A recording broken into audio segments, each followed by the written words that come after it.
नमस्कारम। इस वीडियो को बनाने का मोटिव मेरा ये है कि अभी तक हम जो हमने सीरीज़ चलाई है, जो पूरी लेक्चर सीरीज़ चलाई है, ये 25th वीडियो है। 24 वीडियो में आपको सारा का सारा जो स्पेनिश का था, जो इस एग्ज़ाम के लिए बहुत इम्पॉर्टेंट रहने वाला है, वो सब चीज़ें मैं आपको करवा चुकी हूँ। तो इस वीडियो को बनाने का मेरा मोटिव क्या है, चलिए समझाती हूँ।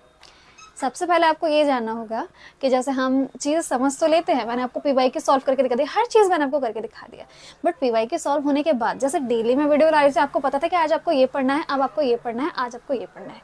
आज है, ठीक है, 10 दिसंबर है, तो अब हमारा पेपर 12 को है, तो 10 और 11 इन 2 दिनों में हम क्या करने वाले हैं, क्योंकि वीडियो तो इससे रिलेटेड कोई आएगी नहीं, क्योंकि अब मेरा काम पूरा हो चुका है, मेरा कमिटमेंट पूरा हो चुका है। तो अब मैं आपको ये बताऊंगी कि आपको इन 2 दिनों में क्या पढ़ना है, ठीक है। सबसे पहला काम आप ये करेंगे कि आप जो आपने नोट्स बनाए हैं, ठीक है, जो आपने नोट्स बनाए हैं, एक बारी उनसे गो थ्रू हो लीजिए, एक चीज़ को अच्छे से पढ़ लीजिए। अब देखना, आपको बहुत सी चीज़ जब आपने कर रही ना पीवाईक्यू के अंदर, तो जब आप उसे पढ़ रहे होंगे ना, तो बहुत आराम से आपको लग रहा होगा, हाँ ये तो भूल ही नहीं सकते, ऐसा करके कर लेना। फिर मैंने आपको जहाँ पीवाईक्यू के अंदर दिखाया मैंने कि आपको वर्ब कितनी ज़्यादा इंपॉर्टेंट है। तो जो भी वर्ब पीवाईक्यू में आई है, ऑब्वियसली आपने लिख ली होगी, उसे याद कर लो, ठीक है। और जो वर्ब वाला जो टॉपिक था, जो वर्ब वाली सेपरेट वीडियो थी, इसके अंदर तीनों का बताया था, IR ER AR वाला, उसको भी एक एक चीज़ याद कर लो। कुछ वहाँ से कुछ भी जो पढ़ा हुआ है उसमें से अगर नंबर जा रहा है ना, तो कमी फिर आपकी रिवीजन में आई है, ठीक है। अगर ना पढ़ा है, उसमें से आपका नंबर जा रहा है, तो फिर तो वो आप वहाँ पे दोषी नहीं है। बट जो चीज़ आपने पढ़ रखी है फिर भी आपका नंबर वहाँ कट जाए, तो वो चीज़ गलत है। इसके लिए आपको रिवीजन जो करनी है वो बहुत अच्छे तरीके से करनी है, ठीक है। एक एक चीज़ को बहुत अच्छे ध्यान से कर लो, कोई भी चीज़ रह ना जाए, ठीक है। लाइंस को एक बार देख लो, जो नए नए वोकैब के वर्ड आए ना, उनको भी दिमाग में रखो और खुद से पूछो कि इसका मीनिंग क्या था, इसका मीनिंग क्या था, इसका मीनिंग क्या था। फिर उसके बाद सारा पीवाईक्यू लेके खुद बैठ जाओ, उसे सॉल्व करने लगो कि यहाँ ये है, यहाँ, क्योंकि और को पीवाईक्यू का सोर्स हमारे पास है नहीं, जो मैंने आपको प्रोवाइड किया वही है। अगर आपको अदर मिल पाया तो अच्छी बात, मुझे नहीं मिल पाया इसलिए मैं इसके आगे सॉल्व नहीं कर पा पाई, ठीक है। तो आप वो चीज़ें कर लो कि शुरुआत से लेके एंड तक उसे खुद सॉल्व करने की कोशिश करो। जो मैंने आपको पैराग्राफ लिख के दिया उसको कर लो। जो मैंने 4 वीडियो बनाई थी ब्लॉग की, बाकी सबको मैंने ब्लॉग के वाइज नहीं बनाया था, मैंने आपको जो अपने तरीके से चीज़ें पढ़ाई थी, तो वो 4 वीडियो तो ब्लॉग के हिसाब की थी। अगर वो ब्लॉग के हिसाब से, जिसके अंदर हमेशा इंग्लिश का पढ़ना है ना, वो चीज़ इंग्लिश का लिखना है, तो अगर आपने वो अच्छे से कर लिया, इसका मतलब आप अपने 10 मार्क्स से सिक्योर कर ही रहे हैं।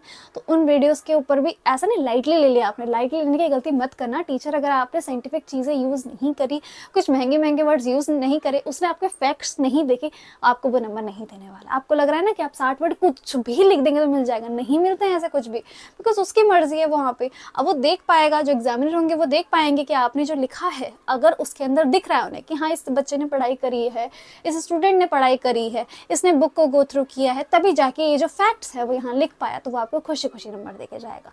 उसको लगेगा कि आपने रैंडमली लिख दिया है नंबर के लिए, तो वो आपको 10 में से 5 नंबर में निपटा के निकल जाएंगे। पर मोटिव अपना यही रखना है कि 8 से 9 नंबर तो खींचने ही खींचने, चाहे कुछ भी हो जाए। 10 वो बेशक ना भी दे, पर 9 और 8 तो ले ही लेने हैं। तो उसके लिए वो 4 वीडियोस, जो कि हो सकती है लंबी हो, बट ज़रूरी है हमारे लिए, क्योंकि 18 पे पास हो जाते हैं, 10 मार्क्स के वो 4 वीडियो हैं, तो फिर तो इंपॉर्टेंट हो ही जाते हैं। पैराग्राफ की एक लाइन अच्छे से कर लो, उस पैराग्राफ का हर एक वर्ड के ऊपर ज़्यादा फोकस करना, क्योंकि रट्टा लगाना में गलतियाँ हो सकती है, बट जब हम चीज़ों को समझ लेते हैं ना अच्छे से, तो हमारी गलतियों के जो चांसेस होते हैं वो बहुत कम हो जाते हैं। तो उसके लिए आपको पहले उस पूरे को, उस वीडियोस को सारा देख लेना। और अगर आपके पास टाइम हो सके, आई रिपीट, अगर आपके पास टाइम हो सके, तो एक बारी शुरू से आप चाहे अपनी स्पीड बहुत बढ़ा ले, 1.75x वीडियो बढ़ा के, स्पीड बढ़ा के सारी वीडियो को एक बार गो थ्रू ज़रूर हो ले। अगर आपके पास टाइम है, बहुत ज़्यादा हेल्प मिलेगी। फर्स्ट रिवीजन से जब हम करते हैं तो चीज़ें लंबे टाइम तक याद नहीं रह पाती, बट जब हम फिर से एक बार देख लेते हैं ना हमें जो पढ़ाया गया, तो वो चीज़ें बहुत ज़्यादा आसानी से हो जाती है। और बहुत ऐसे जो आपने खौफ बना के रखा था स्पेनिश का, वो बिल्कुल का बिल्कुल ख़त्म हो जाएगा अगर आप एक बार फिर से जाके सारी वीडियो को गो थ्रू कर ले।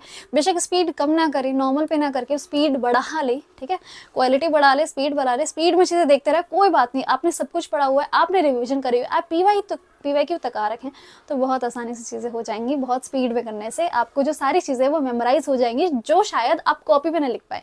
जो चीज़ें मैं बोल रही हूँ वो चीज़ें तो आप कॉपी में नहीं लिख रहे हैं ना, पर वो चीज़ें आप सुन ज़रूर पाएंगे, वो भी सिर्फ वीडियो के थ्रू, वो कॉपी में नहीं लिखा हुआ है। तो उसको भी ज़रूर देख लें कि यह है, ये है, मैम ने ये बोला था, ये बोला था। वो लाइन्स आपको बहुत हेल्प कर जाएंगी जब आप एग्जाम में बैठे हुए होंगे, क्योंकि उस टाइम तो मैं नहीं हूँ ना वहाँ पे आपको ये बोलने के लिए देखो इसमें हिंट है, इसका ये हो जाएगा, इसका ये हो जाएगा, तो वो दिमाग तो आपको लगाना है। मैंने आपको सिर्फ एक डायरेक्शन दी है, वो डायरेक्शन को फॉलो आपको करना है। उसके लिए आपको कमांड बनानी होगी, वो कमांड ऐसे ही बनेगी। सबको एक बार वीडियो को फिर से देख लो, स्पीड में देख लो, सारे नहीं भी देख पाए कोई बात नहीं, जितना देख पा रहे हो देखो, एटलीस्ट देखो। आप एक्स्ट्रा करके जा रहे हो, है ना, आपने जितनी प्रिपरेशन कर लिया आप उससे ज़्यादा एफर्ट्स डाल के जा रहे हो, तो ऑब्वियसली आपके जो मार्क्स होंगे वो भी आपको एनहेंस होके ही मिलेंगे, ठीक है, उसमें कमी नहीं आएगी। पैराग्राफ के टाइम पे अच्छा एक और चीज़ जान लीजिए, जब आप सॉल्व कर रहे होंगे ना पेपर को, तो शुरुआत जो आप करेंगे, जो शुरुआत आप करेंगे, सबसे पहले ये नहीं कि आप पेपर खोलते ही पहला क्वेश्चन आपको पैराग्राफ का मिलेगा, आप पैराग्राफ सॉल्व करने पहले ही मत बैठ जाना, बहुत परेशान हो जाओगे और चीज़ें नहीं कर पाओगे। तो पहले जाके आप टिक मार्क वाले क्वेश्चन करना, ठीक है, आप जाके पहले थर्ड वाला क्वेश्चन टिक मार्क पहले पेपर में करना है ना, डायरेक्ट लिखने की मत सोचना, आपके पास टाइम है पूरा 1.5 घंटा और आप पेपर अपना आधे घंटे में करके साइड कर दोगे, ठीक है। सॉल्व लिखने का काम आपको 15-20 मिनट का होता है जो लिखने का। सबसे पहले जाके आप थर्ड क्वेश्चन जो है वर्ब वाला उसको सॉल्व करेंगे, आंसर टिक लगाइए। ये नहीं कि अपने दोस्त से बोले, दोस्त ने बोला भाई बी है सी है, अरे आपने पढ़ाई की है, आपने ही तो पूरा लेक्चर कंप्लीट किया ना, पूरी सीरीज कंप्लीट किया, तो आप टेंशन मत लीजिए, आप सही ही लगा रहे होंगे, ठीक है। ऑप्शन एलिमिनेशन वाला टॉपिक मैंने आपको समझा दिया, ऐसे दिमाग लगाओ, ऐसे दिमाग, हमें तो टिक लगाना है ना पूरा, वहाँ पे कुछ लिखना थोड़ी ना, ग्रंथ थोड़ी ना लिखना है, हमें सिर्फ टिक लगाना है। तो उसके लिए जो भी पॉसिबल मेथड्स हो वो आप यूज़ कर सकते हैं। दोस्तों के बहकावे में ना आते हुए खुद का दिमाग यूज़ करना, जो मैंने पढ़ाया उसके ऊपर बेसिस पे ही आंसर टिक लगाना, ठीक है। पहली चीज़ आप जाके टिक मार्क वाला, उससे क्या होगा ना, आपका मोटिवेशन बिल्ड होगा। आपने पहले ही जाते, अगर आपने पैराग्राफ कर लेना, फंस जाओगे, क्योंकि महंगे वर्ड्स मिल जाएंगे और फंस जाओगे वहाँ पे। फंसने वाला काम नहीं करना है, अपना मोरल डाउन नहीं करना है, इसीलिए जाके पहले थर्ड क्वेश्चन को अटेम्प्ट करेंगे, वहाँ से क्वेश्चन आराम से बन पाएंगे। जो नहीं बन पाएंगे कोई बात नहीं, छोड़ दीजिए, जो हो रहा है उसको टिक लगा लीजिए, पेंसिल से टिक कर लीजिए, ठीक है। उसके बाद आप मैचिंग की तरफ जाइए, मैचिंग को आराम से टाइम लीजिए अपना, मैचिंग को आराम से देखिए। इसका जल्दीबाजी में गलत करने की मत सोचना, 1.5 घंटा है तो 1.5 घंटा है आपके पास, ये नहीं कि आप सोचेंगे नहीं मैं आधे घंटे में ही एग्जाम सेंटर को छोड़ के आऊँगा, मेरा टारगेट रख लिया मैंने, ऐसे मत करना। टाइम लीजिए, टाइम इसलिए दिया ताकि अच्छे मार्क्स स्कोर कर सको। चीज़ अगर मिली है तो उसको अच्छे से ही छोड़ना, ये नहीं कि नाम मात्र बस निकल जा स्पेनिश तो तुझे एग्जाम देके मैं तुझे रफा दफा करना चाहता हूँ, ये करने की सोचना मत, ठीक है। सबसे पहले सेकंड क्वेश्चन को देख लीजिए, जाके टिक लगा लीजिए, मैचिंग कर लीजिए, आराम से अपना टाइम लेके मैचिंग कर लीजिए, 2-3 बार चेक कर लीजिए, और 2-3 बार चेक करने के बाद ही लिखना, ठीक है। ये नहीं कि आप पहले कर दो फिर काटा पाटी मार रहे हो वहाँ पे। देखो पहली बात तो सामने वाले की सोचो, चेकर है उनका दिमाग भी सोचो, ठीक है। उनके लिए जो चीज़ होनी चाहिए वो प्रेजेंटेबल होके जानी चाहिए, बहुत प्रेजेंटेबल का ध्यान रखते हुए, प्रेजेंटेशन का ध्यान रखते हुए चीज़ें करना, ताकि उनको लगे कि हाँ पढ़ने वाला बच्चा है और इसके हिसाब से ही आपको चीज़ें करनी है, ठीक है। मैचिंग आपको लगे कि आपकी मैचिंग बहुत अच्छे से हो चुकी है, ठीक है, आपको लगे कि मैचिंग तो मेरी बिल्कुल एकदम परफेक्ट हो चुकी है, कोई कमी नहीं है, तो जाके सबसे पहले मैचिंग ही सॉल्व कर देना। कोशिश करना आपका फर्स्ट क्वेश्चन वो हो जो आपको लगता है कि बिल्कुल ऐसा है कि इसमें गलती हो ही नहीं सकती है, तो वो वाला कर देना जाके, ठीक है। तो क्या होगा, जो एग्जामिनर होगा, जो चेकर होगा, उनके दिमाग में पहले से फिट हो जाएगा कि हाँ फुल मार्क्स आ रहे हैं इस क्वेश्चन में, मतलब है भाई पढ़ के आए इंसान, तो वो होती है ना इमेज शुरुआत में ही बिल्ड हो जाती है, और उसके बाद वो आगे जाते आते हुए अगर थोड़ी बहुत कमी रह भी जाती है तो वो आपको मार्क्स दे देंगे, ठीक है। सेकेंड और थर्ड देख लिया आपने, उसके बाद जो आपका इंग्लिश वाला है वो वाला सॉल्व कर लेना, ठीक है। एंड में ही कोशिश करना पैराग्राफ को एंड में सॉल्व कर रहे हो, बाकियों को पहले कर देना, क्योंकि पैराग्राफ हेक्टिक हो सकता है, बहुत सारा पढ़ना है, बहुत परेशान हो जाओगे, एक बार परेशान हो गए तो बाकियों को भी हाथ से गवा दोगे, तो बाकियों को पहले सॉल्व कर ले, लास्ट में पैराग्राफ के लिए टाइम देना, फिर आराम से टाइम देते रहना, वो भी बहुत प्यार से आपका हो जाएगा, चिंता मत करिए उस चीज़ की। तो जाइए पहले पैराग्राफ सॉल्व कर लीजिए, जो मैंने आपको 2 वाला बताया, 2 वाला आगे कोई बात नहीं, अगर कोई अदर भी आता है ना, अगर आपको लगता है कि नहीं ये वाला जो है ना ही 2 से रिलेटेड आया, ना फैमिली से रिलेटेड आया, ना इंट्रोडक्शन से रिलेटेड आया, और मैं बनाने में गलतियाँ कर सकता हूँ, ऑब्वियसली कर सकते हैं, डरोगे, वहाँ पे डरने का बनता भी है, क्योंकि इतने एडवांस नहीं हुए हैं स्पेनिश में, इट्स ओके। 5th वाला क्वेश्चन है जिसके अंदर इंग्लिश में लिखना है, उस इंग्लिश वाले क्वेश्चन को कंप्लीट कर लो, तो आपके 3 क्वेश्चन जो है वो कंप्लीट होकर रख चुके हैं, उसमें से गलतियां हो भी जाएगी तो वहीं पे आप पास हो जाओगे, ठीक है। फिर बचा आपका, अब आपको अगर लगता है कि पैराग्राफ जो आया हुआ है वो मुझे आता है, उसमें कोई दिक्कत नहीं, उसको कर लो पहले, ठीक है, उसको पहले कर लिया।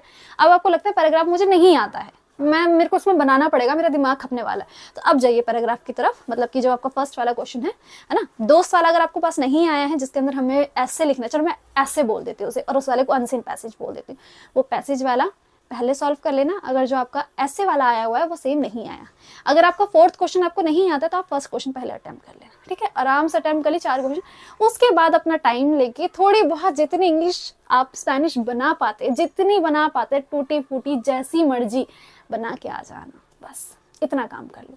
छोड़ने की मत सोचना कि छोड़ देता हूँ चलो मार्क्स तो मिल ही जाएंगे। अरे थोड़ी सी मेहनत और है, 15-20 मिनट जाके क्या कर लोगे तुम बाहर जल्दी जाके, तो उसमें मेहनत कर लेना, ज़्यादा उसमें एफर्ट्स डाल लेना, ठीक है। जितनी भी टूटी फूटी इंग्लिश आती है ना, इंग्लिश कह रही हूँ, जितनी भी टूटी फूटी स्पेनिश आती है, उसी के हिसाब से जो भी वर्ड जितने भी सीखे उससे रिलेटेड बना डालना, बस जो भी बना डालना बस लिख देना वहाँ पे। ना होते होते भी 3-4 नंबर तो खींच ही लोगे, अगर गलती करते करते भी कर लिया तो वो खिंच जाएंगे ना। नहीं करोगे तो वो नहीं आएंगे ना, नहीं करोगे तो वो नहीं आएंगे। तो ऐसे करके अपने क्वेश्चन पेपर को अटेम्प्ट करना, इसीलिए बनाया ताकि वहाँ जाके ये गलतियाँ ना करो और अपना मोरल डाउन ना करो। तो इसीलिए चीज़ को बनाई। मैं चाहती हूँ अगर मैं किसी चीज़ को समझा रही हूँ, कोई मेरे से इतना सिंसियरली तरीके से पढ़ रहा है, तो उसके पास एक भी ऐसी चीज़ ना रह जाए जो बोले कि यहाँ से कमी रह गई है ना। तो मेरा जो काम है वो अपना फ़र्ज़ है जो वो अदा कर रही हूँ। और ये सारी चीज़ें मैंने आपको बताई ना, इसको एप्लीकेबल करना, देखना आपको फ़ायदा ज़रूर होगा, ज़रूर होगा। चिंता मत कीजिए, एग्ज़ाम से आओगे खुश होके आओगे, एग्ज़ाम जब देखोगे तब भी खुश ही रहोगे, आते वक्त भी सब कुछ अच्छे से जाएगा। स्पेनिश का डर हट जाएगा कि हम जो फेल होने वाले थे वो चीज़ तो नहीं होने वाली है, ठीक है। और जब पेपर ख़त्म हो जाएगा तो अगर आपको टाइम मिले तो मुझे एक बारी इस वीडियो के कमेंट में, बाकियों के नहीं, मैं इस वीडियो पे ध्यान रखूंगी, इस वीडियो के कमेंट में आके बताना कैसा गया पेपर, क्या हेल्प मिली, क्या क्वेश्चन आया, और हो सके तो मुझे टेलीग्राम पे सेंड कर देना पेपर, ठीक है। मैं एक बार देख लूँगी कि मैंने जो पढ़ा उसका कितना हेल्प मिला है, कैसा पेपर आया, ठीक है। टेलीग्राम पे सेंड करने के लिए आप कशिश भट्ट ऑनलाइन लिख देना, टेलीग्राम सर्च का ऑप्शन आएगा, सर्च करना कशिश भट्ट ऑनलाइन लिखना, मेरा नाम आ जाएगा। वहाँ पे कोई पिक विक नहीं लगी हुई, मेरे को यूजुअली नहीं पसंद है, तो आप जाके वहाँ पे क्लिक करेंगे, मेरा अकेले का ही आएगा, वहाँ आप जाके मुझे सेंड कर देना पेपर। फालतू बातें मत करना, मैं रिप्लाई नहीं देने वाली हूँ। टू द पॉइंट बात करोगे रिप्लाई मिलेगा, फालतू बातें करोगे, आपने खाना खा लिया, आप कैसे हो, आप ऐसे हो, ये चीज़ें करोगे तो नहीं रिप्लाई मिलने वाला है, ठीक है। इससे ज़्यादा साफ तरीके से मैं और क्या बोल सकती हूँ, मुझे बता देना, कमेंट कर देना, मेरे को बेसब्री से इंतज़ार रहेगा वो 12 तारीख का। और ये भी बताना कि मॉर्निंग शिफ्ट में पेपर है, इवनिंग शिफ्ट में पेपर मैंने चेक नहीं किया है, तो आप मुझे बताना मॉर्निंग में है कि इवनिंग में। हमारा लेक्चर का सीरीज़ जो थी वो ख़त्म हो चुकी है आज, इसके साथ आपके कोई वीडियोस नहीं वाले आने वाली, तो ऐसे ही मेहनत करते रहिए। और अगर कोई और कंटेंट भी है जो आप चाहते हैं, या फिर आप कोई गवर्नमेंट एग्जाम की तैयारी भी कर रहे हैं, तो उससे रिलेटेड कंटेंट मैं पोस्ट करती हूँ, तो अगर आप चाहें तो मेरे साथ ट्यून रह सकते हैं और चीज़ों के लिए भी। अदरवाइज़ एक बार बॉन्ड बन जाता है तो वो बॉन्ड बन ही जाता है, उसको फिर हम भूल नहीं पाते। चलिए हम आराम से बैठिए, सारी वीडियोस लगाइए, जो जो मैंने कहा उसे करिए, उतने में आपका काम बन जाएगा। राधे राधे।